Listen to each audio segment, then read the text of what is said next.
VR training platforms, like the one developed by Fundamental VR and Orbis International, are helping surgeons train over and over before operating on real patients. As you practice each skill, the muscle memory starts to develop. Learn more at meta.com/metaverseimpact.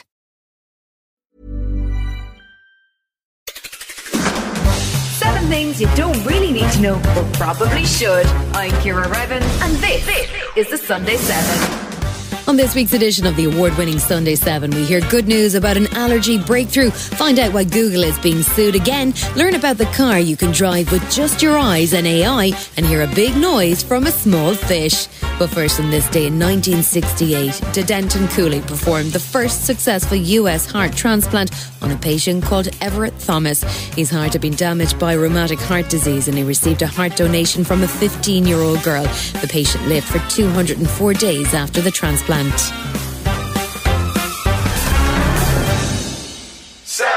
There are estimated to be up to 100 deaths every year in the UK from food allergies and the complications arising from them. And about 6 to 8% of children have some form of allergy or intolerance for food types or the ingredients within them. Those with severe allergies need to carry EpiPens, and it can be a stressful and anxious process, particularly for parents. So there was good news this week as the FDA in America has approved an existing asthma drug called Xolair as a treatment to help reduce allergic reactions in young children.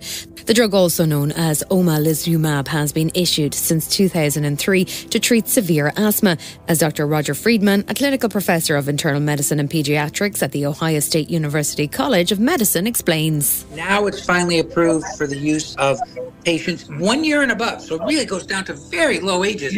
So we can use this, and the purpose of Xolair will be so that if your child, or any of us who are allergic, if we inadvertently eat the food we're allergic to, we are very unlikely to have a life-threatening severe reaction. Nadim Ednan-Laperouse lost his daughter Natasha to an anaphylactic shock from an allergic reaction, and he set up the Natasha Allergy Research Foundation in her honour. He spoke to GMB this week and says the stress and anxiety a parent feels when your child has an allergy never really goes away, and he had an appeal to the makers of Xolair. I'd like to say that this is a drug that's existed for 20 years and been used for the treatment of asthma. Suddenly, and I say suddenly, we're hearing news, as we are talking about today, that this same drug, without any change, can be used for the treatment of food allergies. It's taken 20 years to get to that point. It's interesting. And I think on behalf of the families, millions in this country, who would say, this is fascinating, can this help us? I would actually make a somewhat impassioned appeal to the drug company here on behalf of those families. To the firm that makes the drug, they've made the money for 20 years and they've had the payback on all of their R&D and everything, the costs. This is a chance for a pharmaceutical company perhaps to do truly the right thing by this country and the population of food allergic people and make this drug available at a fair and reasonable price.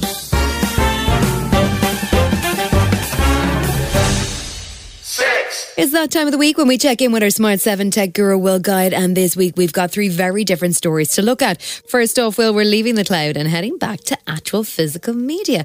That can't be right. I just got rid of my last CDs and DVDs. What's the story? For all but the nerds like me, we're at the end of physical media. Fewer places are stocking CDs, DVDs and Blu-rays because we've all got hooked on streaming. So imagine my surprise this week when a new format is announced by Chinese scientists. It's the same physical size as your discs, your CDs, your DVDs and your Blu-rays, but it has the ability to fit around 14,000 films on one of them. It seems strange and like we're going backwards. What's the reason to go back to physical media? It does feel like a backward step, but those behind this new format think there's a huge opportunity to use it in data centres. We often hear about the somewhat nebulous concept of storing things in the cloud, but as demand for space to store data grows, the world is going to need more storage. These new disks could hold an exabit of data, and that is a lot of data, and it could do that in a single room. Currently, you need a building the size of Wembley Stadium to do that. It hasn't been a good week for Google this week, has it? 2024 seems to be the year of the lawyers so far. Who is suing Google now? Imagine waking up on Wednesday morning, switching on your phone and discovering you've been hit with an almost £2 billion lawsuit from a group of media groups across mainland Europe who say they've suffered losses because Google is changing its practices in digital advertising. That's exactly what happened. And this comes at the same time as EU regulators are investigating the company's dominant position in online advertising. At the risk of sounding like Sir Alan Sugar, deals are always there to be done, especially in a world where the power of big tech is now continually being tested in huge legal claims. Recently, Google has started paying to display news links in Canada and Australia, with other countries looking at this as a way to support struggling media companies.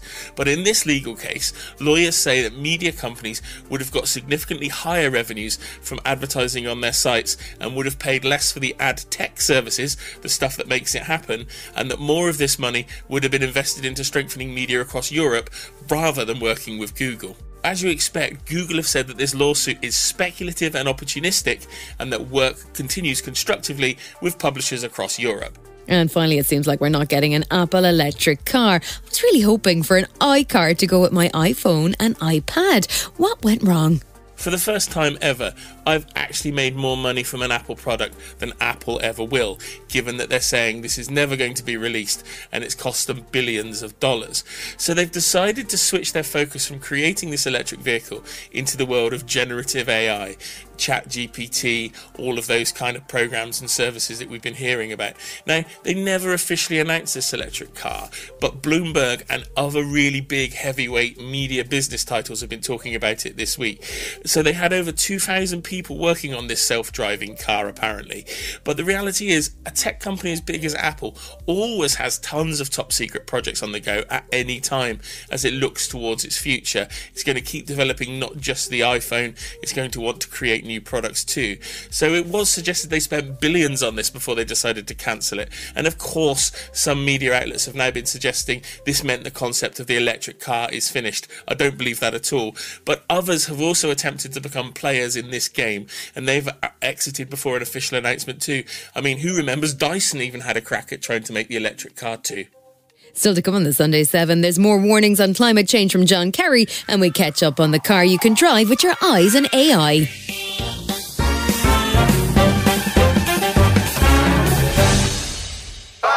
There was some good climate change news for the UK for a change this week as the government officially hit the target for its 5-year carbon budget. However, the Climate Change Committee also issued a formal letter warning the government that this success should not lead to any loosening or reduction in targets for the next budget. The Climate Change Committee's chief exec is Chris Stark, and he spoke to Radio 4's Today programme. Under the Climate Change Act, we have a series of targets called carbon budgets. So they're set every 5 years. And the idea of those carbon budgets is they take us on a journey towards the long-term goal, which is this net zero target that is often discussed on this programme. Now, when under the Act we outperform a budget, that is, we beat the target, there is a facility to take forward the surplus into the next target, effectively loosening it. Now, if we do that on this occasion, what we see is that in the third carbon budget we met the target. If that surplus were taken forth into the next carbon budget, we would actually be able to increase UK emissions over the next period and still meet the legal goals. So we're making the point that that is a very silly thing to do. So we want the government to stay focused on the path that it needs to follow to hit net zero. So we've sent a letter today to the government to make that point. This week also saw US Special Envoy on Climate Change John Kerry in the UK. He's stepping down from his position after 3 years, but he says there's still much more work to be done to make a difference on global warming and the threat it poses. We have to move faster. We have to move bigger. We're headed still towards about 2.5 degrees of warming on the planet. That's unacceptable. But when I came into this job 3 years ago, we were heading towards 4 degrees. 3.7 or 4 degrees. So we have advanced the ball. We just have to get more people to be more serious, to move faster, and treat it with greater sense of urgency. It's really important to move faster to transition away from fossil fuel. And to do that, you have to begin to set an example to the rest of the world that there are better alternatives. Now, so don't develop new fields? Well, that's correct. According to the International Energy Agency, they have said we do not need new field exploration and development. What we need is to deploy more renewables and deploy more of the technologies that we have available to us now.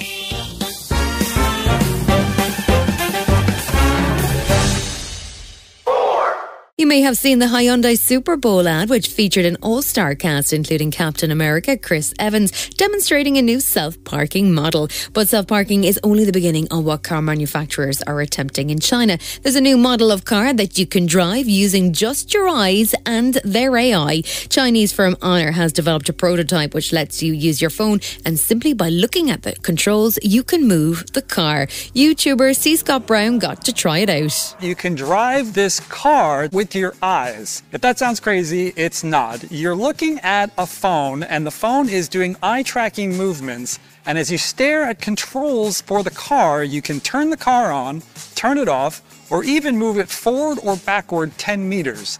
It's a way of showing some AI technology built into the Magic 6 Pro from Honor that is working on all this eye tracking technology. First thing you need to do is you need to calibrate the phone so that it knows where your eyes are and how your eye movement works. So you set that up. It only takes about a few seconds to do. And then once you're set up, you can look at each button and you stay looking at it for maybe 2 or 3 seconds.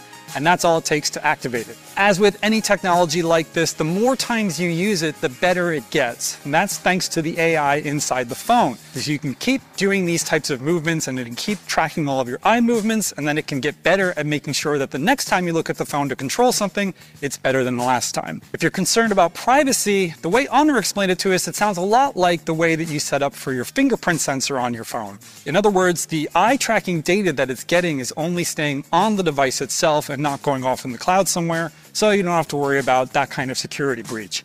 Also, it's only using the 3D sensor on the front of the phone to track your eye movements, not the camera, so it really can't get a full image of your eyes anyway, so you don't really have to worry about the security implications here. Before you start to panic about your toddler grabbing your phone and crashing your car from their crib, automotive engineer on the project, Professor James Brighton, says this isn't intended to be something you see on the roads anytime soon. So we've developed a fun concept project around using eye tracking technology and AI within a mobile phone. And so we're using it in order to remote control that car you see behind me. And so the user will look at the phone and the phone will receive that eye gaze and then execute the command that's been requested on the car. This is clearly not really the future of driving, but it's more a fun concept to investigate some of the possibilities around eye tracking technology and how users can interface with the car. We're not suggesting that you would remote control a car while you are looking at a mobile device. Still to come on the Sunday 7, how mindfulness can impact menopause and the tiny fish that makes a big noise. Right after this. In less time than it takes to unsubscribe from all those cringy marketing newsletters or roll your eyes reading those overindulgent, overwritten LinkedIn posts, The Hustle Daily Show keeps you fresh on the biggest stories in business and tech. Listen to innovative, irreverent, and entertaining hosts bringing their humor and insight daily, delivering the news that you need at the speed that you want it. The Hustle Daily Show, for the fast and curious. Welcome back.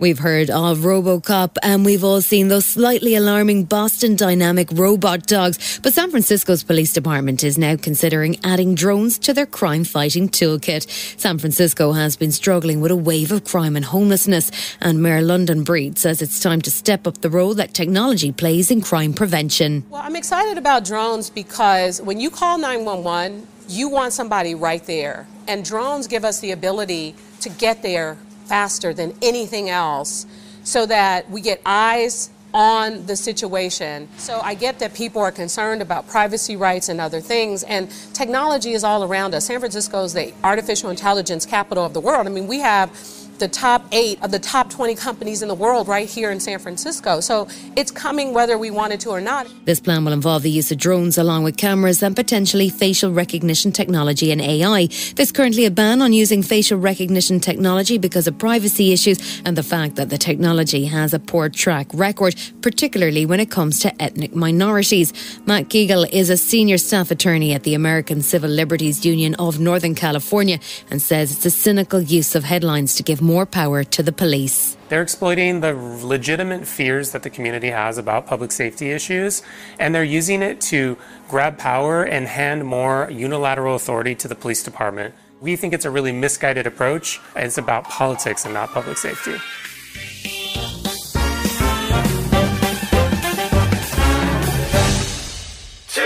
Public conversation about the health issues women face around menopause has only just started to become more commonplace, and now a new study suggests that a more mindful and therapeutic approach may just be as important as medical intervention. A study from University College London says that cognitive behaviour therapy, or CBI, and mindfulness-based interventions have a role to play. Study author Professor Amy Spector says that hot flushes are a good example, in that anxiety or social awkwardness about hot flushes can actually cause more symptoms. So therapy and tackling negative thoughts can make a real difference. Dr. Nighat Arif, NHSGP, says the range of treatments for the condition has broadened out significantly. In 2019, when the NICE guidance was updated, they had non-pharmacological treatments, so things like CBT, cognitive behavioural therapy. They had acupuncture, yoga, meditation, mindfulness, anything else that any woman would like to try. So cold water swimming, exercise, strengthening exercise was in there, dietary advice was in there, complementary treatments, even herbal advice was in there. And then they said, actually, do you know what? The data always has shown that the first line treatment for menopausal symptoms is going to be hormone replacement therapy, giving back women the hormone estrogen and progesterone. What UCL have done now is just confirmed a lot of things that we already knew about the non-pharmacological treatments, such as meditation and cognitive behavioural therapy. They did a meta-analysis of 30 studies and put those studies together and showed, yeah, actually, women do feel better or a little bit better with their hot flushes, with their mood-related symptoms, if they're given meditation or mindfulness or the right and the appropriate cognitive behavioural therapy.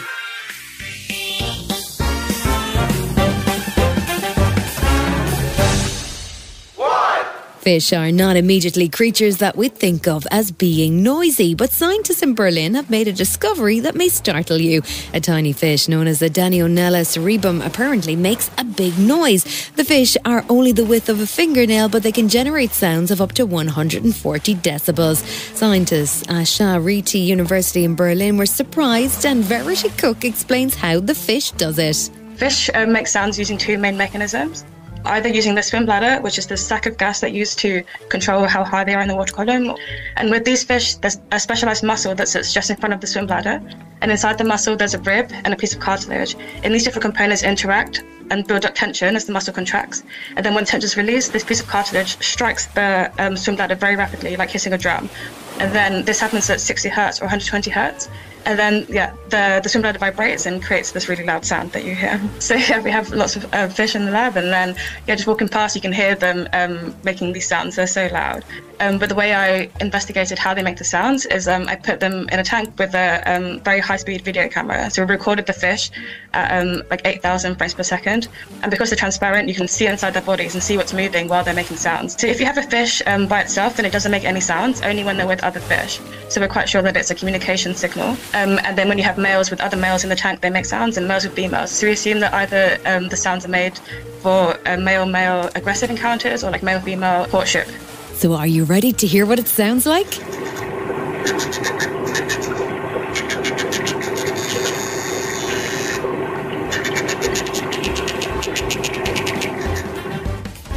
This has been the Sunday 7.